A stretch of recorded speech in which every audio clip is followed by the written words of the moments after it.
ఇంతకుముందు ఒక మాట అంటే ఒక మాట మీద నిలబడే నాయకత్వం ఉండేది. ఒక మేనిఫెస్టో అంటే ఒక మేనిఫెస్టోలో చెప్పింది అది ఒక భగవద్గీతగా భావించి, ఒక బైబిల్గా భావించి, ఒక ఖురాన్గా భావించి చెప్పిన ప్రతి మాట కూడా ప్రజలకు మనం మాటిచ్చాం, ఖచ్చితంగా చేయాల్సిన ధర్మం మన మీద ఉంది అని చెప్పి భావించే ఒక నాయకత్వం ఉండేది.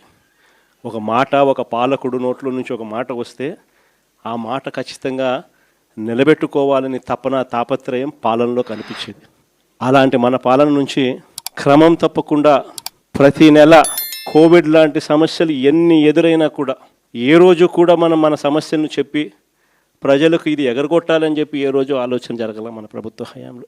ప్రతి హామీని కూడా ప్రభుత్వంగా మనకున్న సమస్యల కన్నా కూడా ప్రజలకు చేయాల్సిన మంచి ఇంకా చాలా అవసరము.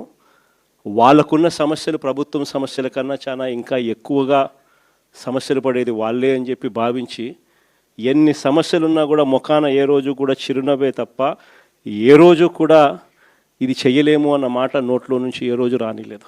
చిక్కటి చిరునవ్వుతోనే ఎన్ని సమస్యలున్నా కూడా ప్రజలకు చెప్పిన ప్రతి మాట కూడా చేయగలిగాము అని చెప్పి కూడా ఈరోజు కూడా సగర్వంగా తలెత్తుకుని చెప్పుకునే ప్రభుత్వం మనది.